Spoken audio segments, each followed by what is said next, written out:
हेल' लोगोफोर, दिनै 1 डिसेम्बर आरो बे 1 डिसेम्बराव फुंनि समाव साफ्रोमनिबो गाहाम हामलायनाय जासिहरनाय जादों। दा बे समाव नोंथांमोननो फुंनि रादाब आरो गोबां राजखान्थियारि आरो गोनां बाथ्रा बेयाव नुनो मोननाय जागोन। बेजों लोगोसे कारेन्ट एफेयार्स मोनगोन। जायफोरा रेगुलार कारेन्ट एफेयार्स नागिरदोंमोन नोंथांमोननि थाखाय बेयाव पिडिएफ फाइल मोनगोन सानफ्रोमबोनि बायदि। दा बेयाव नोंथांमोना पिडिएफ फाइलखौ डिसक्रिपसनाव हाबनानै लिंक मोनगोन, बेजों थांनो हानाय जागोन। दिनैनि दिनाव गासै 4 रादाबफोर दं, बेखौ नोंथांमोना नायग्रोना लागोन होननानै मिजिंथिबाय। फार्स्टआव फैदो, फारि फारि नायलां दिनै 1 नम्बराव दङ आसामाव फरायसालि खुलिनायनि थाम-थिम खालामफिननानै होफिनबाय। सिगांनि बादियै मोनफानि उनाव मोनफा आसाम सरकारा फारि फारि फोसावलांगासिनो दङ। 30 नभेम्बराव हिमन्त बिश्व शर्मा बिथाङा प्रेस मिटनि गेजेरजों फोसावदों दि फैगौ 15 डिसेम्बरनिफ्राय हस्टेल खुलिनो हासिगोन होनदों। नाथाय बाहाय क्लास 10, क्लास 12 आरो डिग्री लेभेलनि लास्ट इयारनि अदेबानि फाइनाल इयाराव गोग्लैनाय बे मोनथाम श्रेणिखौल' थाहोग्रोनो मोननाय जागोन होनदों।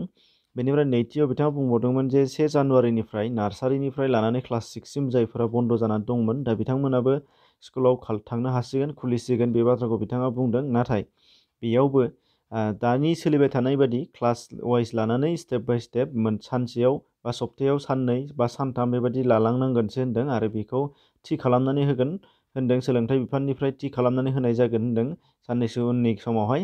नाथाय खुलिनाया 1 जानुवारिनिफ्राय नार्सारिनिफ्राय 6सिमाव खुलिगोन, बे नंगौ। बेनिफ्राय नाथाय बेयाव मोनफ्रोमबो क्लासआनो जाजोबनाय नङा। दा बेखौ क्लास लानानै सान लानानै बाराय लानानै राननानै होनाय जागोन। बेखौ साननैसो उनावहाय बिथांमोना फोसावगोन होनदों। बेनिफ्राय 2 नम्बराव दङ, बे जाहैबाय क'क्राझारनि 10 नं देबरगाव बिजाबनि थालिरबारि गामियाव दुंहाव थासारि जागासिनो दं। दा बे थांनाय सानाव बिएलटिनि सासे सुबुङा एक्स बिएलटिनि सासे सुबुङा इउपिपिएलनि मानसिखौ इनायै बुदों होनदों आरो जायफोरखौ देहा फाहामसालियाव दोननांगौ जानानै फैबाय होनदों। आरो बेनि थाखाय आसाम खुंथायखौ गोख्रों राहा लानो थाखाय इउपिपिएल हानजाया खावलायनायखौबो नुनो मोननाय जादों। बेखौ नोंथांमोना डिसक्रिपसनाव लिंक मोनगोन, बेजों थांनानै नायफामनो हागोन। बेनिफ्राय दङ नम्बर 3आव, साननैसो सिगां इउपिपिएल दोलोआव सरकारा फैयोब्ला बिटिसिआव थानाय बर' नङै सुबुंफोरखौ होखारगोन इउपिपिएल हानजाया होननानै पृथ्वीराज नारायण देबमेसआ प्रेस मिटनि गेजेरजों बुंनायखौ नोंथांमोनाबो नुदों जानो हागौ। दा बेनिनो सायाव इउपिपिएल हानजाया केस थिसननाय जाबाय क'क्राझार थानायाव। दा बेखौ प्रेस रिलिज होनानैबो बिथांमोना फोसावनानै होदों। नोंथांमोना बेखौ नुनो मोननाय जादों आरो बेखौ डिसक्रिपसनाव थांनानै डाउनलड खालामनानै नायनो हानाय जागोन आरामनो। बेनिफ्राय नुगोन नम्बर 4आव, आसामाव फिन CAA एबा सिटिजेनशिप एमेन्डमेन्ट एक्टनि बेरेखायै आसुआ सोमावसारनाय लाफिनगोन होनदों अल आसाम स्टुडेन्ट इउनियना। दा बेखौ खौरांगिरिफोरनि सिगाङाव बुंथिनानै लादों जे बावैसो सान सिगाङाव आसुनि गोदान नेहाथारि हिसाबै थिसनजानाय शंकर ज्योति बरुवा बिथाङा। बेनिफ्राय नुगोन नम्बर 5आव, रायजोफोरा पृथ्वीराज नारायणनि खोथाखौ लानानै जिंगासिनो नाङा, बियो गावनि जिउखौनो फोजोबनोसो लागासिनो दं।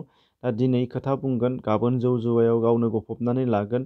दा बेजों समाजा जौगाया, बे बाथ्राखौ प्रमद बर' बिथाङा बुंथिदों खौरांगिरिफोरनि सिगाङाव समबारखालि।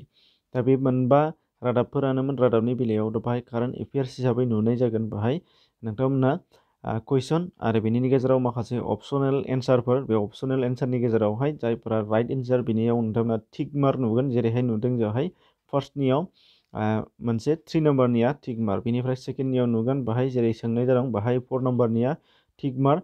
दा बेबायदिनो इजिलि गावबागावबो नट खालामना लानो हानाय एबा हारसिं आखाइयाव बा पकेटाव लानानैनो फरायनो हानायनि थाखाय पिडिएफ फाइल बानायदों, बेखौ डाउनलड खालामना लाब्लानो जाबाय।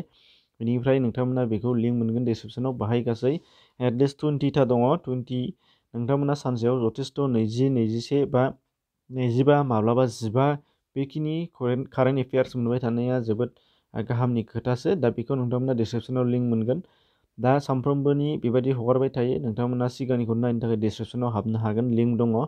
आरो नोंथांमोना प्लेलिस्टआव थांनानैबो नायनो हागोन, कारेन्ट एफेयार्सनि प्लेलिस्ट। आरो निउसखौबो नायनो लुबैदोंबा कारेन्ट निउस प्लेलिस्टआव हाबबानो जाबाय। आरो बेजों लोगोसे क्रेफ्ट ब्लग बेनिबो दङ। आरो बेनिफ्राय माखासे पिपुल टक बेबो दङ। बेखौबो नोंथांमोना प्लेलिस्टआव थांबा मोनफा मोनफा मोनगोन आरो टेक भिडिअबो नोंथाङा मोनगोन। दा बेखिनि दिनैनि थाखाय जेखि जाया एसेनोसै, गोजोन्थों।